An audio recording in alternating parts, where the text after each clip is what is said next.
Hey guys, welcome back. So today we're out at the range to talk about the 45 Super. The 45 Super is a hot rod 45 ACP. We'll delve more into its characteristics later in this video. But when I post content about the 10 millimeter, oftentimes I'll see comments in the comment section of the video saying you really should check out 45 Super because it's very similar to 10 millimeter in terms of ballistics. And so we're going to put that to the test in today's video. And I really do think you guys are going to be surprised by the results that we got today. I mean, it shocked both Jason and myself. We simply couldn't believe it. But before we get into that, guys, if you enjoy the content that we produce here at the Military Arms channel, please take a moment to hit that like, share, and subscribe button. Also hit that notification bell and comment down below. We love reading those comments and it helps us with the algorithms. With that being said, let's take a closer look at the 45 Super and talk about it, how it compares to 10 millimeter and also 45 plus P loads. If you guys haven't checked out Primary Arms online, please swing by and check out their website. They have all sorts of inventory that ranges from firearms to accessories, really good prices, fast shipping, outstanding customer support. If you use the code MAC and you purchase a PA branded optic or red dot sight with a magnified optic, you'll get a free scope mount with that MAC code. Or if you pick up a red dot sight or a prism sight, you'll get a free kill flash anti-reflective device. So please check out primaryarms.com. For the purposes of today's testing, we will be using Buffalo Bore ammunition. It's a boutique ammo shop that makes all sorts of different cartridges, and they typically focus more or less on the higher end and the power levels. So if you're looking for a powerful 10 millimeter or a powerful 45 ACP or 357, 44, whatever, Buffalo Bore is a good source of ammunition. So that's the stuff I could find in stock, and that's the stuff that we're going to use in today's video for testing. Now we have one load for the 10 millimeter, but two different types of handguns. And the 10 millimeter is the 180 grain. I'll make sure I get this right. It's the 10 millimeter heavy, and it's 180 grain jacketed hollow point. That's our 10 millimeter offering.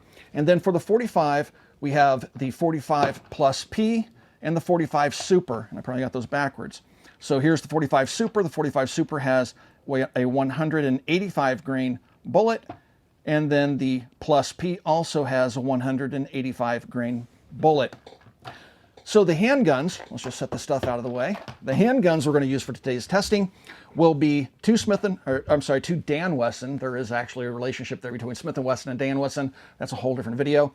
But two Dan Wesson handguns. We have a standard government model with a 5-inch barrel. Then we have the Brune, which has a 6-inch barrel. The reason I chose these two handguns is, first of all, I carry this 10 millimeter Specialist quite often, and I love Dan Wesson 1911s, but they also give us barrel lengths that are comparable to the HK pistols they have here. This is the Mark 23 SOCOM, and this is a standard 45 USP handgun. The reason I've chosen the H&Ks is because the 45 Super requires either you modify your 1911, that would be a standard 45 ACP, you'd have to change out the barrel and recoil spring to safely shoot the 45 Super, but there are a number of different handguns out there that are safe or rated for the 45 Super, one of those being H&K, hence why I chose them for today's testing and discussion. So, before we get started with actually shooting this stuff into ballistics gel, let's talk about what we found out in terms of the bullet velocities. Now, we tried to keep the bullet weights roughly the same. There's a 5 grain difference between the 45 Supers plus Ps and then the 180 grain 10 millimeter. So let's talk about the 10 millimeter first. So with the 10 millimeter that we have, the heavy loads, out of the 5-inch barrel, and I have a little cheat sheet over here, with that 180 grain bullet, we had 1,398 feet per second, which gave us 781 foot-pounds of muzzle energy. We add an inch of barrel length to that, 10 millimeter, so we have a 6-inch barrel with that same 180 grain bullet. We had a muzzle velocity of 1,437, so 1,400 feet per second, and then it had a muzzle energy of 825 foot-pounds of muzzle energy. That's pretty darn powerful, especially when you add that extra inch of barrel. It really does, get that 10 millimeter rocking. So the 45 plus P. Now this 45 plus P is a load that would be something you could shoot out of most every 45 handgun out there. I wouldn't go find an original World War I handgun, 1911, that has its original springs in it and shoot 45 plus P out of it. That probably wouldn't end well for that gun, might crack the frame or damage parts. But pretty much any modern 45 handgun that you could pick up on the market today can safely handle a modest amount of 45 plus P loads that you would use for self-defense. So when we're talking about the 45 plus P, now the USP has a barrel that's 4.4 inches in length, so it's slightly shorter than the government model 1911 with its 5-inch barrel, but again, we had to go with the USP because the USP is safe for the 45 Supers. So with the 4.4-inch barrel with a 185 grain bullet, we had 1,109 feet per second, and that gave us a muzzle energy of 505 foot-pounds of muzzle energy out of the USP. When we fired the plus P 180 grain or 185 grain round out of the Mark 23 SOCOM, we got 1,217 feet per second and about 609 foot-pounds of muzzle energy. So once again, we see by adding that extra inch of barrel length to the gun, we can actually see 100 foot per second or more gain in muzzle velocity. Now let's get into the 45 Super. And I want to have a whole separate discussion about the history of the 45 Super and the differences between it and 45 ACP. But before we get into that, let's talk about the muzzle velocities that we got out of the 45 Supers. So out of the USP with its 4.4-inch barrel, again, it's a 185 grain projectile, we got a muzzle velocity of 1,229 feet per second with a muzzle energy of 621 foot-pounds. Pretty impressive. We stepped that up to the Mark 23 with its 6-inch barrel, 5.9-inch barrel. The same 185 grain super load gave us a muzzle velocity of 1,361 feet per second with 761 foot-pounds of muzzle energy. So going based on our tests with the ammunition that we have here, the 45 Super is running a little bit behind the 10 millimeter with the Buffalo bore loads. So the 10 millimeter has a slight edge with a 825 foot-pounds of muzzle energy with the hottest load out of the Brune 6-inch barreled gun, and then 761 foot-pounds of muzzle energy out of the 5.9-inch barrel of the Mark 23. So let's talk more about this 45 Super, a little bit of the history about it, talk about the differences in the case from a standard 45 ACP, and then let's talk about the penetration tests that we did in the clear ballistics gel, because this is where things get surreal, just unbelievable. We had to conduct the test more than once just to make sure it wasn't a fluke. So this is really going to be interesting, guys. I get asked all the time, Mac, how can I get involved in the firearms industry? Well, there's no easy answer, but one way you can easily get involved in the firearms industry is to become a certified gunsmith. Modern Gun School has been teaching gunsmiths since 1945. It is an accredited college, and also if you're a veteran and have a GI Bill, you can use that to enroll at Modern Gun School. So please swing by and check them out. I have a link in the video description below. The 45 Super was an effort by a gentleman by the name of Dean Grinnell, who had a couple of other folks help him out in the designing of the 45 Super. But this effort took place again in 1988, and he was the editor-in-chief, I believe, for Gun World magazine at the time when he developed the 45 Super. And what he was trying to do is bring the 45 into the modern age. Keep in mind when the 45 ACP was originally designed, right around the turn of the century, for the 1911, the pressures that they were working with back then were very low. So you're talking about, basically 20,000 CUP or copper units of pressure to about 22,000 CUP. A modern 9mm cartridge, for example, could operate at much higher CUPs. There's some modern handgun loads that go as high as 39,000 CUPs. So the original 45 ACP was a very low pressure cartridge. And so one of the challenges was the brass case dimensions for the original 45 ACP meant that the brass could be fairly thin and still hold up and not have a failure because, again, those pressures were so low. So they had to beef up the case. The biggest problem would be right back here, which is called the head of the case. And so they had to beef up the rear end of the cartridge so it could handle the higher pressures of the 45 Super. But dimensionally, outwardly, the 45 Super and the standard 45 ACP are dimensionally, externally, the same. So it would be very easy to mix them up. The 45 Super is the brass case. The 45 Plus P is here in a nickel case. So you can see that they're nearly identical. And so you want to be very careful if you buy this ammunition that you keep it sorted so it doesn't accidentally wind up in a gun that can't handle those pressures.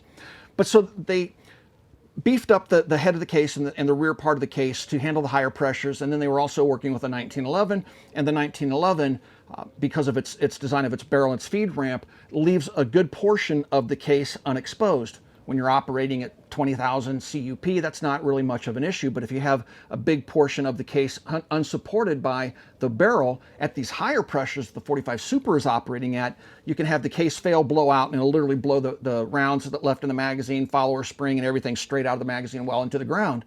And that's a catastrophic failure. So for the 1911s, they would offer a different barrel that would better support the head of the case, and then a much heavier recoil spring that could handle the increased pressure of the 45 Super. For our testing this afternoon, we do use clear ballistics gelatin. It is not organic based, it is silicon based, and we use it because of its consistency and the fact that it's stable at room temperatures, where gelatin that the FBI uses is not. You have to keep it at a very specific temperature for you to get repeatable results. That's not necessary when you're using the silicon-based clear ballistics gel. So it's that consistency that we're looking for and that stability at room temperature that we're looking for, and that's what this gel gives us. Keep in mind, this isn't accurately, representing human muscle or bone or any other tissue within a living creature. This is just being used as a test medium that's consistent in its density, so we can compare results between different cartridges and loads and things like that. So this was our first block. We only had one block to test with, and then we used a previously used block for what I call a catch block. So we'll shoot the fresh block, we'll put another block behind it in case the bullet goes deeper than 16 inches into the gelatin. If it's going to go to 18 inches, then we're going to need a block back there to catch that bullet so we can see what it does. It doesn't just disappear into the grass. Now, keep in mind the FBI does say that in their gelatin, which is organic based, you should get between 12 to 18 inches of penetration. Again, that doesn't correlate to what you would get in actual living tissue. That's just what you should expect when you're using ballistics gelatin to do your testing. So we're looking for that 12 to 18 inches of penetration for a round to be ideally suitable for self-defense. With that being said, again, we only used the Mark 23 and the Brune in this testing because we wanted to use the longest barrels to get the highest velocities to see what these rounds were capable of. The 10 millimeter, you can see where it goes in. You can see where the stretch cavity begins right here, almost immediately upon entering the block. You can see the track the bullet takes. It travels all the way to the end of the block and literally is poking out the end of the block and doesn't penetrate into the catch block. But if you take a look at it with our handy dandy measuring device, you can see about 1 inch in, we get that expansion going on, that stretching of the gelatin, and that continues on for about 6 inches or so, and then it kind of tames down a little bit and isn't much larger than just the bullet diameter itself all the way until it stops here at the 16-inch mark. So that was our 10 millimeter out of the Brune and a 6-inch barrel. Now we're going to talk about the 45 Super. I'm going to turn the block around so you can get a better look at it. Actually, you can get a better look at it this way.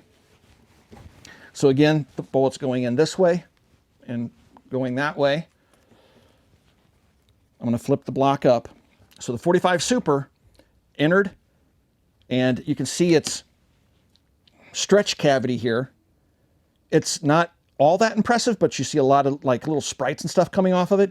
You see that stretch cavity, and then right here, that 185 grain bullet that's doing over 1,300 feet per second, right about 7.5 inches, which is right there, the bullet comes to a stop. Now with a 185 grain bullet doing over 1,300 feet per second, how is that possible? I've never seen that in all the years I've been testing ballistics. I've never seen that type of performance out of a bullet that's that heavy, moving that fast. And so the bullet just looks like it flattened out like a pancake, just mushed, dumped all of its energy, turned on its side, and then came to a rest. But again, we thought maybe this is a fluke. Let's see if it's consistent. So we took our catch block, which was previously shot by other cartridges in previous testing. And let me see if I can set this up so you can best see it. I think you can best see it, yes, from this angle. So this time I'm shooting from this angle towards myself. Okay, so the bullets are entering over here and they're exiting over towards me. Invert my little measuring device here. So we did two things. First of all, we fired the Mark 23 again with the 185 grain 45 Super. And once again, that bullet traveled exactly 7.5 inches or so into the gelatin, really expanded itself, flattened out, dumped all of its energy as it came in, flattened out, turned on its side, and stopped at 7.5 inches. Okay, so that's a consistent result. That's twice now that the 45 Super out of the Mark 23 did that. Unbelievable. I've never seen anything like that before in my life. We thought, okay, so maybe the bullet itself. Now, this isn't necessarily what you're going to see in terms of performance from different manufacturers. There's so many different bullet designs out there that it just probably is something that's happening with this particular bullet that Buffalo Bore is using. So we thought, well, maybe it's based on velocity. So if we could slow the velocity down and prevent this bullet from mushrooming or flattening itself out, maybe we get a bit more penetration out of it. So we used on our next shot, the third shot, the 4.4-inch barrel USP. And sure enough, this is that wound track from the USP, and it went an inch deeper. We gave up an inch of barrel length, and we gained an inch in depth in terms of penetration. You can see that that comes to right about 9.5 versus 7.5, so we actually got more than an inch of penetration gained. That's pretty impressive. I mean, just the results of this testing. What's not impressive is the penetration of that bullet that Buffalo Bore used for this particular load. It just doesn't make any sense to me how that bullet going that fast with that much mass, going 1,300 plus feet per second, is only going 7.5 to 9 inches deep into gel based upon the barrel length. So the one test that we didn't conduct because we wanted to show you these results before we did it, I don't have any other gelatin out here today that we can use. We want to take the 45 plus P, which uses the exact same bullet that's in the Super, and shoot it with the USP in its 4.4-inch barrel and see if the plus P goes even deeper into the gelatin. All right, so we have the 45 plus P, 185 grain, same bullet as the Super, loaded into the USP with its 4.4-inch barrel. Let's see what kind of penetration we get.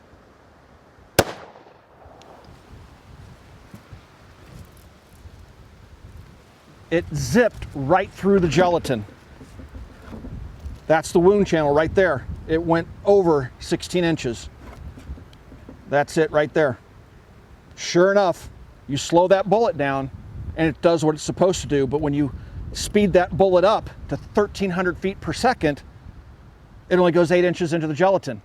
I hope you guys enjoyed the video this afternoon. I'll be the first to say I did not expect the test results that we got. Now keep in mind, guys, if you use a different bullet type from a different manufacturer, or even from the same manufacturer but a different bullet type, chances are most likely you would get different test results. It was just rather surprising to me to see that bullet stop so quickly given its mass and velocity. But anyway, so we put our theory to test, and it would seem that if you slow that bullet design down, it penetrates as it should. It's a shame that we couldn't catch that bullet. We should have put a catch block back there, but coulda, woulda, shoulda, right? All right, guys, I hope you enjoyed today's video. If you'd like to support us here at the Military Arms channel in our continued effort to bring you content like this in the age of demonetization, please consider becoming part of our Patreon family. There's a link in the video description below. Follow that link. Some of the perks include direct access to me. I answer all private communications. You'll get early access to videos like this one, and there's other perks as well. So check us out over on Patreon. Again, that link is down below. Right here on YouTube, got that little join button underneath the video player you're watching right now. Click that join button and consider supporting us right here on YouTube. And last but not least, guys, please swing by and check out coppercustom.com. Thank you for 13 years of support. We'll talk to you guys soon.